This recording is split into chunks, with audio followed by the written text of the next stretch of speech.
So I'm back. I haven't posted a video in 2.5 weeks and I feel really bad about it. But I finally have sorted out a lot of things in the last 2.5 weeks. So I feel ready to come back and talk a little bit more about life in Sweden and everything around it, administrative stuff, inspiring stuff, and just the truth about how it is to move to Sweden and to live in Sweden. As you can see, this is a new background and this is actually the new house we moved into. So we finally did it and the move happened 2.5 weeks ago. So since then there was a lot to do. So apologies again for not showing up on YouTube, but I'm definitely back. So this video is a little bit about what I have been up to in the last 2.5 weeks, because a lot has changed, a lot has been done, which is really good. So I'm really happy about it. But yeah, moving on with all my other videos, I want to talk about specific topics, especially topics you are interested in. So don't forget to leave a comment or a question if you want to know something in particular.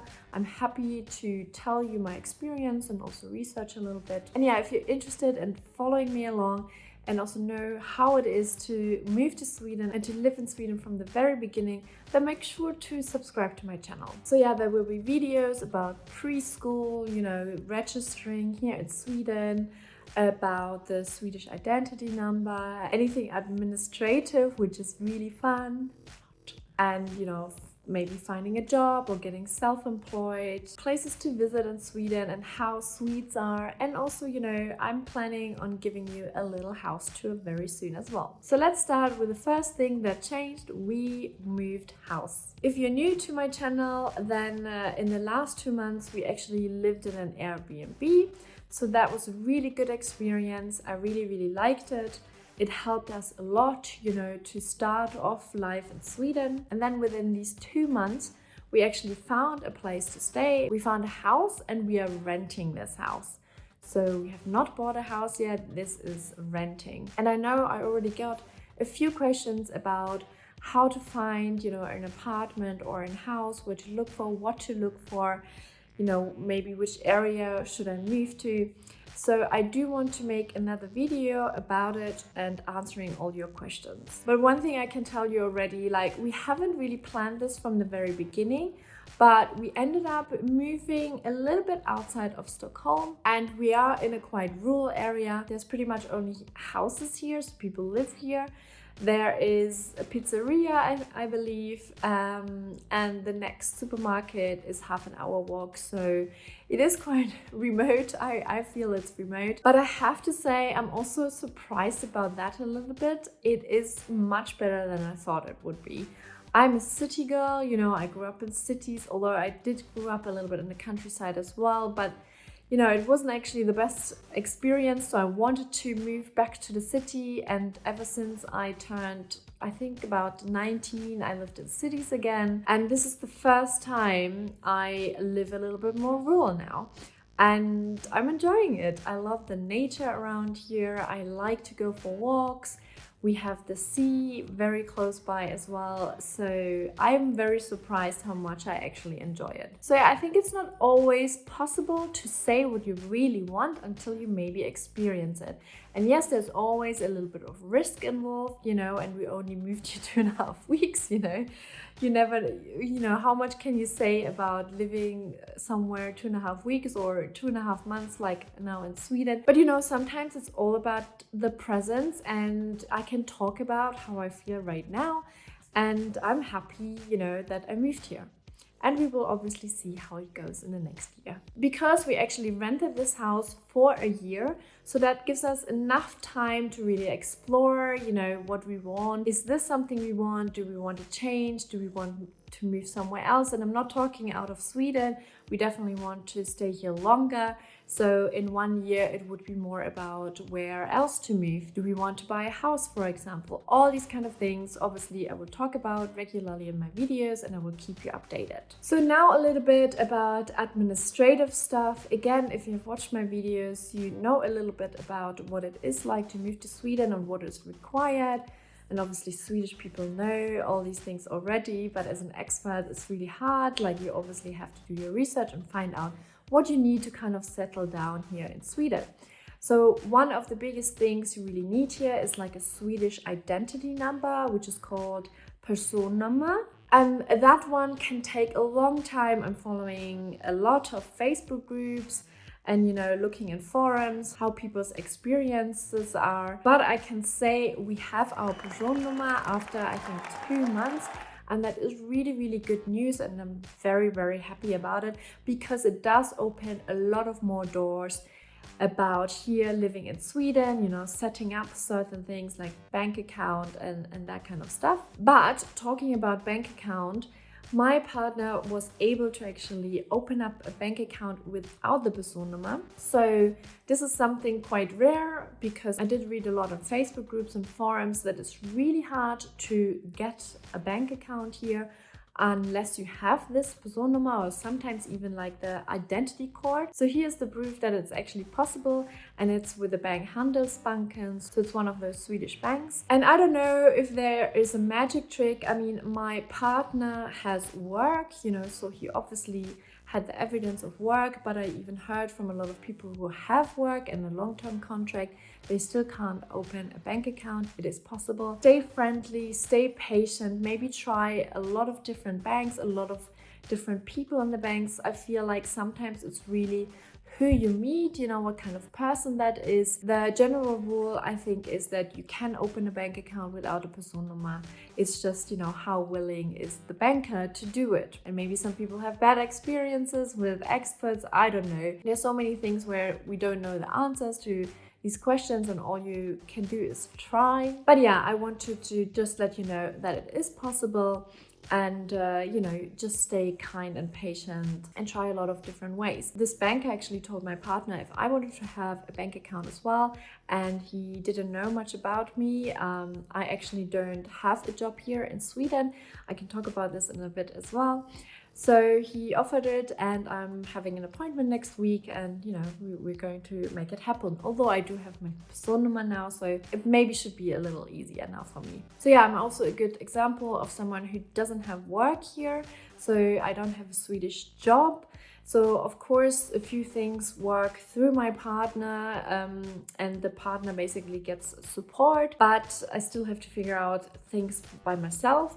And I do have jobs, just not in Sweden. So that's why I decided to actually start a business, to be self-employed, to be able then to invoice other companies and then to also pay tax here in Sweden. So I'm in the middle of the process of setting up a business. So if you're interested in that part, let me know down in the comments below, and I can tell you a little bit more once I have set up everything, and see if it actually runs smoothly or if I will face some obstacles. So yeah, and another topic I want to talk about is kindergarten or preschool, as they call it here, Förskola. That was such a process as well, and I mentioned it a few times in my previous videos. That was a big chunk on my chest, because I work full time and my partner works full time. This was such a challenge and very important to us that we get a kindergarten spot here.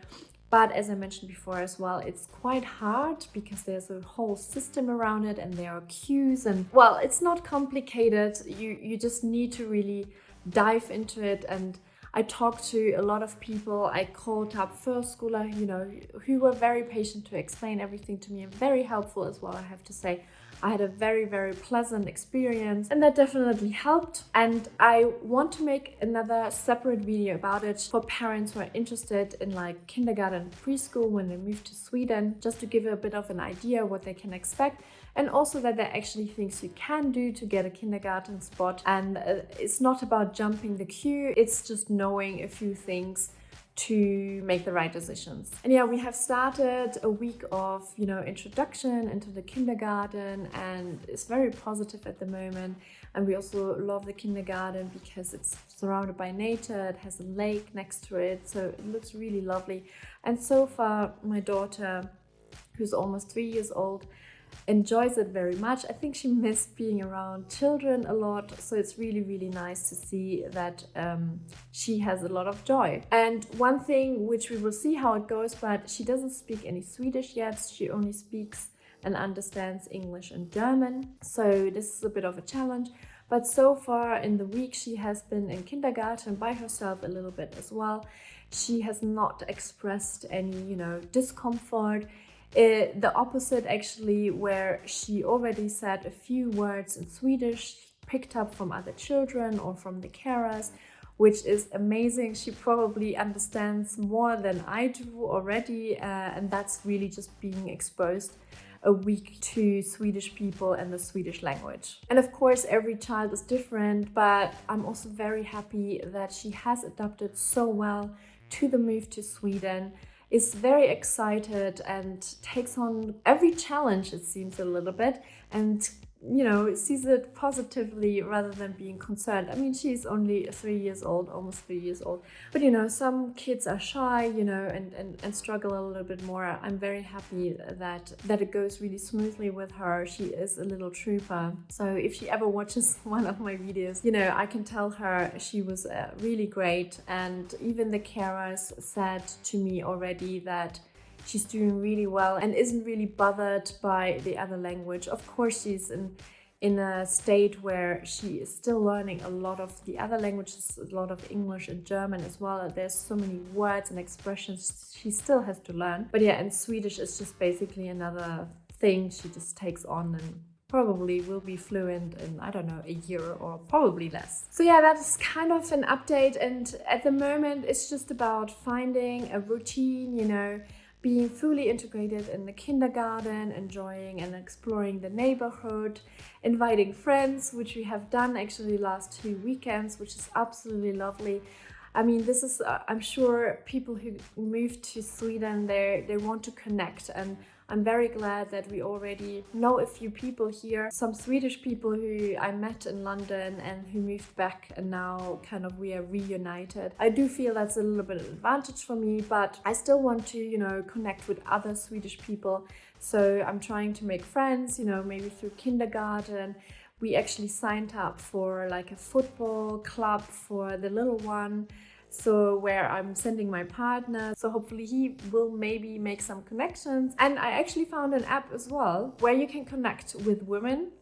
So it's just for women, to be honest. But I will tell you all about it maybe a little bit later. I literally just found out about it today and I signed up. So I will see if it's any good. But yeah, I think I've always used the internet and social media actually to connect with people first. I remember when I moved to London, I not only found new friends through Twitter, I also found a job, so that's maybe another story to tell at some point. But yeah, it helped me a lot. And then when I moved to Singapore, I also reached out to a few people on Twitter, people who maybe were in the same industry or a similar industry. And I met a girl and we met up for cocktails and we got along so well.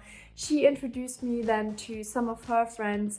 And my partner also made like 1 or 2 friends, and they are friends. We kind of merged the friends group and like met up regularly and also went on holiday. So I don't know, I see like the internet actually as a chance, to maybe make initial contact with people and then meeting up in the real world and yeah, hopefully making some friends that way and starting to enjoy the Swedish life by meeting other people as well. So that was it for me. I just wanted to really update you after being 2.5 weeks so quiet on YouTube.